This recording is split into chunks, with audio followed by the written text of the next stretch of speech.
If you're even thinking about law school, you've got to understand this right now. The government under the Trump administration is moving forward with a plan that could dramatically limit how much money you can borrow for law school. And this isn't some random policy that no one's watching. It's already in motion. And if it goes into effect, it could block tens of thousands of people from affording a law degree. So let's zoom in on what the policy actually proposes, because this isn't just political theater. It's a blueprint that could reshape the economics of graduate education for an entire generation. Right now, the federal government offers two main types of loans for law students. First, you have direct, unsubsidized loans with a borrowing limit of about $20,500 per year, and you also have Grad Plus loans, which cover everything else: tuition, rent, insurance, textbooks, transportation. Whatever the cost is, plus loans fill the gap. This is the very system that's allowed most students to attend law school without needing a cosigner, a credit check, or a private bank. It's also what makes programs like income-driven repayment and public service loan forgiveness programs possible, because those only apply to federal loans. Now, here's what the proposed policy will do. It will eliminate Grad Plus loans entirely. Gone forever. No more borrowing to cover the actual cost of attendance. And impose a hard cap on total federal borrowing for grad students of either $150,000 or $200,000, depending on which version of the bill wins out. And it does not factor in any indexing for inflation, which means that $150,000 today, of course, is worth more than $150,000 5 years from now. Every year, that cap gets smaller in real terms. And if you're thinking, okay, maybe that would be enough, let's test that. Law school tuition alone at top programs is already well over $70,000 a year. That, of course, does not include living expenses. It doesn't include summer rent if you're working a public interest internship. It doesn't include bar exam prep, moving costs, laptops, travel, or health insurance. So even if you take the higher $200,000 cap, that barely covers tuition at the top 20 law schools. Not a dime for anything else. And worse, once you hit the cap, that's it. You can't just apply for more loans. You can't ask for an exception either. You're stuck. And because this eliminates plus loans entirely, there's no backup plan. Doesn't matter if your dream school is Georgetown or UCLA or Northwestern. If the cost exceeds your loan limit, you've got to find a way to pay out of pocket or walk away. This is not just a tightening of the belt. It is a structural shift. The federal government is saying, we're no longer covering the full cost of law school. You are on your own. For context, the current median law student already borrows over $160,000 in federal loans. That means half of all current law students would hit the cap under the new plan. And this doesn't just impact rich kids going to Yale. It hits everybody. The first-gen student attending a state school out of state, the public defender hopeful doing a joint JD MPP, and the career changer supporting a family while in school. All of them are going to hit the ceiling fast. And the ripple effects go far beyond just you. Schools themselves rely on plus loan dollars to keep tuition high. If that stream dries up, schools are going to scramble. Some will cut aid, others will increase their class sizes, some will admit fewer students from lower income backgrounds just to keep default rates low. So this is not just a policy tweak, it is a signal that grad school is now a luxury product. If you can't pay, don't come. And if you don't adjust your plan accordingly, you're the one who's going to get caught holding the bill. So let's run the numbers like a financial planner would. Start with the basics. Harvard charges over $73,000 per year in tuition and fees. Multiply that across 3 years, you're already at over $220,000. Now layer in required expenses. Room and board in Cambridge, Massachusetts is easily $25,000 a year if you're frugal. Health insurance is around, say, $5,000 a year. Books and supplies, at least $1,500. Travel, bar prep, and bar fees, another $10,000, maybe $15,000 in total. Then summer housing for internships, unless you're living at home, which is unlikely. That's another $5,000 to $8,000 per summer. So the full cost of attendance at Harvard, by the time you graduate, you're looking at $320,000, maybe $350,000 in total, depending on your lifestyle and what you do over the summer. And Harvard isn't even necessarily the most expensive option overall. Let's say you attend a relatively mid-ranked private school like Fordham, GW, or Loyola. Tuition alone, around $70,000 a year. Total cost, $280,000 to maybe $310,000 for a full JD. And even in-state public schools aren't cheap once you add rent. Take Michigan, Berkeley, or UCLA. You might pay only $50,000 a year in tuition, but living in Ann Arbor or Los Angeles still costs serious money. You're looking at $200,000, maybe $250,000 total minimum. Now stack that against the proposed $150,000 to $200,000 cap. At best, you're short $50,000 to $150,000. At worst, you're priced out of attending entirely. And the gap doesn't go away with budgeting. You can't drive for Uber or skip lattes to make up six figures. You're either pulling from savings, getting parental support, or borrowing privately with none of the protections that federal loans offer. And even if you do manage to borrow privately, the risks are enormous. You're on the hook even if your salary is low. You can't use income-based repayment plans. You're not eligible for public service forgiveness, and private lenders can sue you or your cosigner if you default. And it gets even more serious when you consider how loan caps will affect your choices after graduation. With federal loans, you could take a modest paying job like a clerkship, public interest, nonprofit, and still make it work. With private loans, that freedom disappears. You'll be forced to chase the highest paying job just to survive, even if it's not the career you want. So this isn't just about affording tuition, it's about what kind of life you're allowed to live after law school. And that's why this cap is such a big deal. It won't just stop people from attending law school, it will quietly control what kind of lawyers we get. And if you're not ready for it, you're playing the wrong game. Now let's say this goes into effect. Let's say you get accepted to a great law school, but you can only borrow $150,000. Now what? If the cost of attendance is $300,000, that leaves a $150,000 shortfall. What are your options? Let's walk through each one. Option 1, use savings. Now, how many 22-year-olds have $150,000 in a savings account? Almost none. Even if you've been working for a few years, you probably don't have that kind of cash. And if you do, you probably shouldn't be dumping it all into tuition and rent. That's not an investment, that's a liability. And if you're thinking you can just work during school, think again. Law school is a full-time commitment.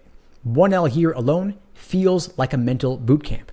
And most schools discourage working more than 10, 15 hours a week if they allow it at all. So no, you're not going to cover the gap by waiting tables or doing part-time admin work. Option number 2, ask your parents for help. That works if your parents are upper middle class, financially secure, and willing to write six-figure checks. But even then, it's not always straightforward. Do they pull from retirement? Do they take out loans themselves? Do they sell their investments? And what if they say no? Or what if they can't co-sign or they won't? You're out of options and possibly out of law school altogether. Option number 3, get private loans.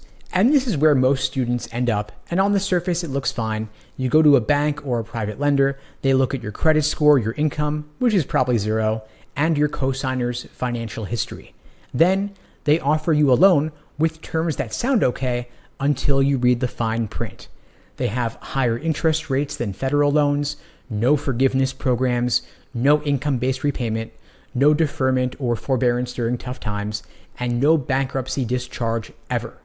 That means if you lose your job, if you take time off for health or family reasons, or if your career doesn't go the way you hoped, you still owe every dollar. And if you co-sign with a parent and you can't pay, they get sent to collections, their credit score gets trashed, and their wages can be garnished too. Private loans don't mess around. These lenders don't care about your future job prospects. They don't care that you're doing pro bono work or working for the DA's office. If you miss payments, they're going to come after you fast. And here's the part most people don't talk about. When you carry massive private debt, it changes your behavior. You can't take career risks. You can't work in public interest. You can't move to a lower cost city. You're stuck chasing big law, praying for a six-figure salary just to break even. Even if you hate it, even if it burns you out, your financial freedom disappears. So the question isn't just, can I get the money? It's, what will it cost me in choices, flexibility, and peace of mind? Because once you go down the private loan path, there's no safety net. And in this new system, that path might be the only one available unless you play the game smarter than everyone else. Now, you'd think that with a change this big, law schools would be scrambling to respond, because this could cut off access to tens of thousands of prospective students, and that's a massive hit to their bottom line.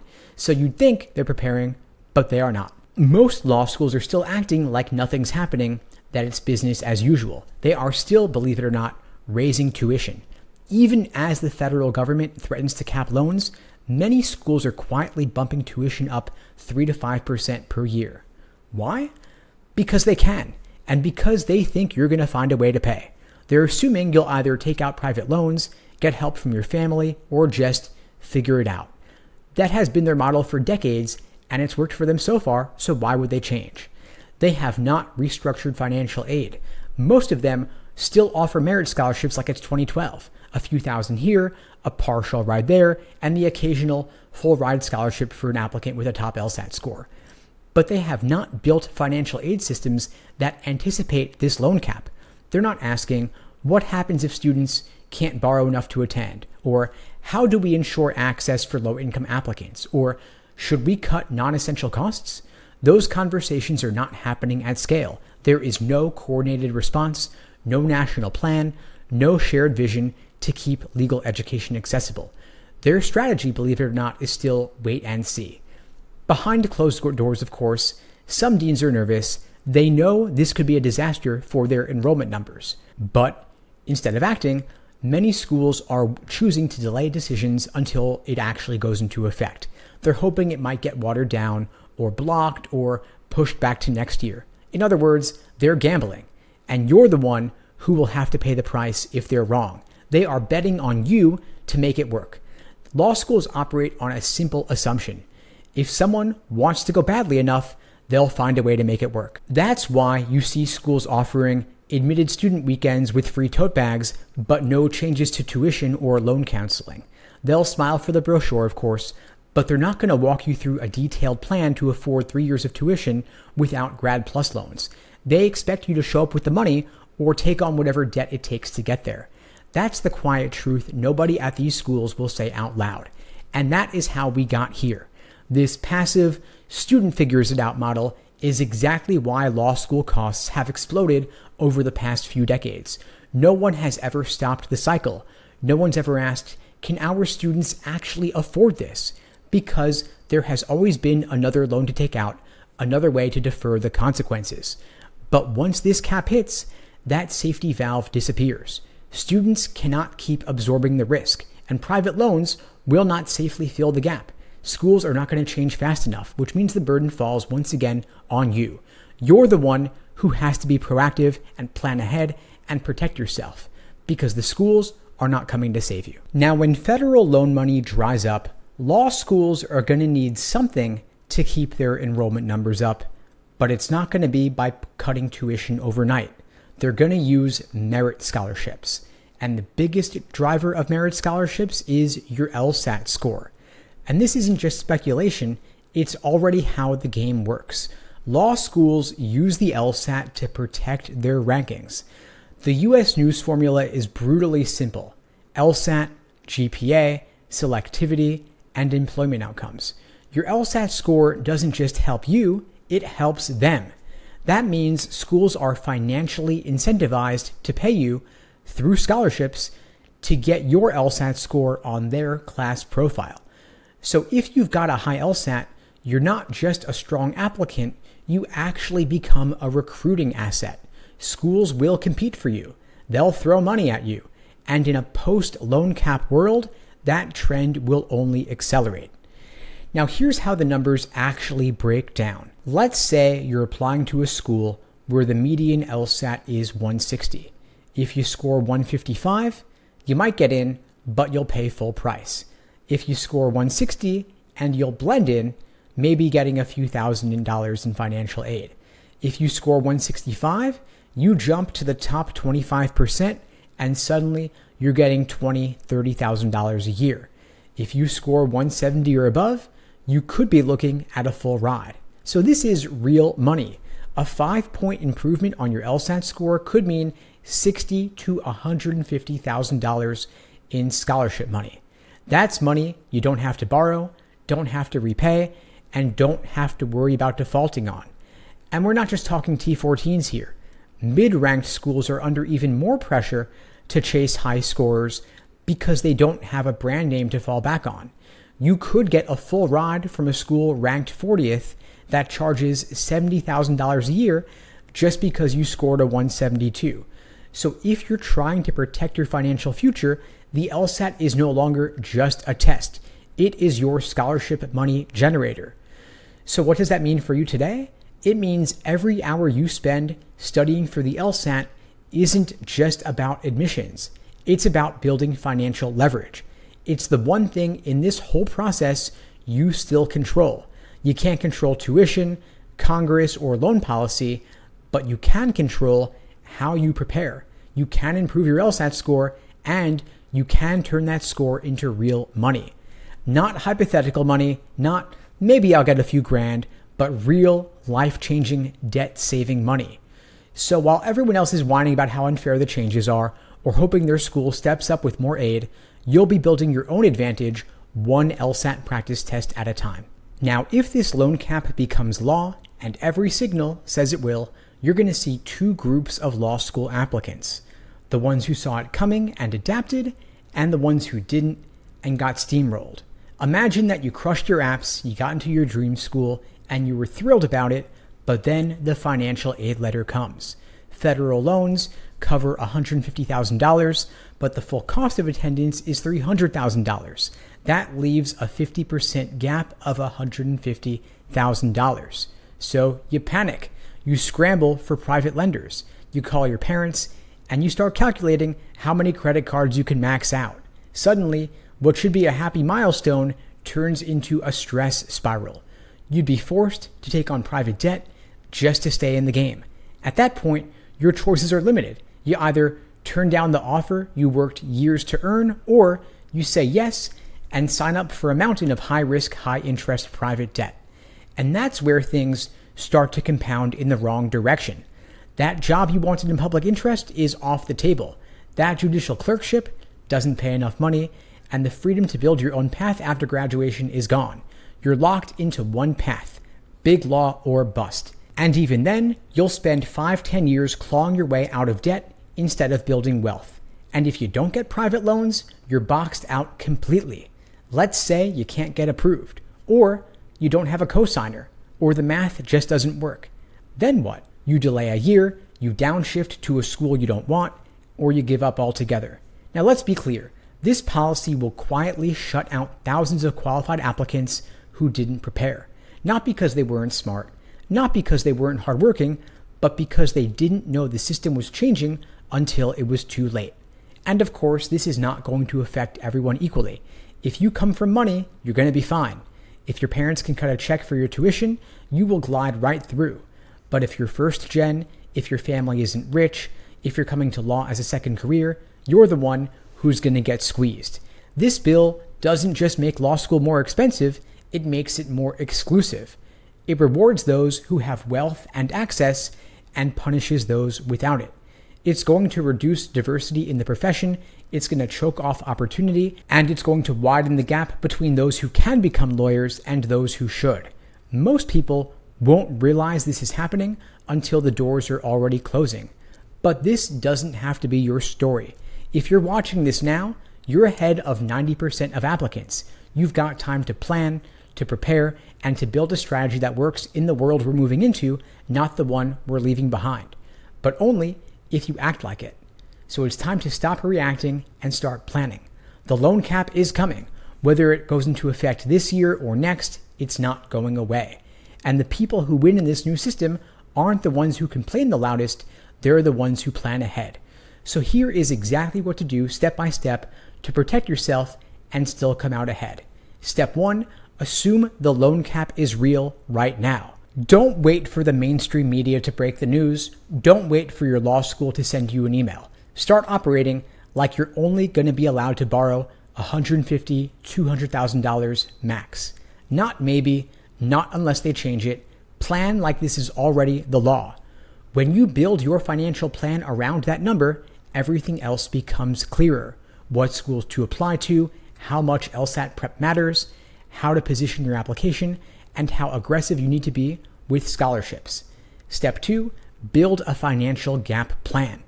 Once you assume you're going to hit the federal loan cap, the next question is simple. How are you going to cover the rest? That might mean applying only to schools that are known for generous scholarships, choosing in-state public schools over private ones, saving aggressively before school starts, considering a 1-year deferral to work and save up, talking to your family now, not later, about what support, if any, they can offer, and mapping out exactly what the cost of living will be in each city you apply to law school in. Most people don't do this until after they've committed to a school, but you're doing it now, and that is your advantage. Step number 3, prioritize schools with strong scholarship reputations. Not all schools are equal when it comes to financial aid. Some schools give massive merit aid, $30,000, $50,000, even full rides, based on your LSAT score. Others hand out smaller discounts that sound good, but leave you holding the bag. Start off by researching what percentage of students receive merit aid, the median LSAT and GPA for scholarship recipients, and the total cost of attendance after scholarships. This is not about prestige, it's about value. You don't want the most famous school, you want the best return on investment. Step number 4, treat the LSAT like a 6-figure opportunity because it is. Every point you add on the LSAT is leverage for scholarships, for negotiating those scholarships, and financial freedom. If you improve from a 160 to a 170, that could be worth $100,000 or more in saved tuition. This is not an exaggeration. I see it happen all the time. So stop thinking of LSAT prep as a chore. Start treating it like a part-time job with a 6-figure bonus. Block off time for it, invest in real prep, track your progress every single week, and review your mistakes like a scientist. This is the single biggest lever you have right now. Don't waste it. Step number 5, apply earlier than you think you need to. Scholarship money is not unlimited. It is first come, first served. Law schools don't like to admit this, but it's true. Applicants who apply early get better offers, period. You don't want to be the person applying in April when most of the money is already gone. Your goal should be applications submitted this fall, October ideally at the latest. That means your LSAT should be done August or September, ideally. That means your serious prep starts now. Step number 6, reevaluate your school list ruthlessly.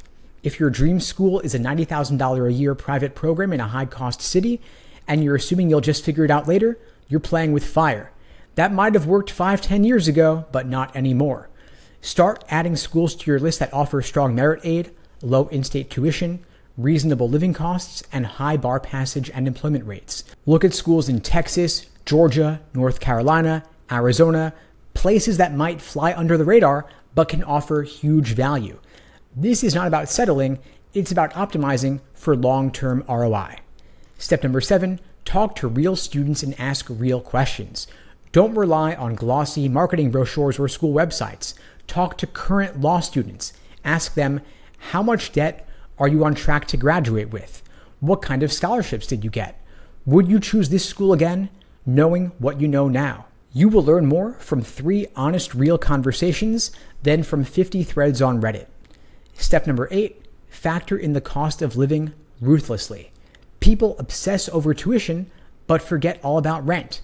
But the truth is, living in New York or San Francisco can cost you $25,000, $35,000 a year just in housing. That's an extra $75,000 to $100,000 over the course of 3 years. And schools rarely advertise this clearly. You've got to dig. Use real apartment listings, add in food, transit, insurance, and emergencies. You might find that a $65,000 a year school in Chicago costs less than a $50,000 a year school in Boston once you factor in rent. So don't just compare tuition, compare total cost of attendance plus the cost of living. That is the number that truly matters. Now let's zoom out for a minute. This loan cap isn't just a tweak. It's not a minor inconvenience. It is a total shift in how legal education is financed in America.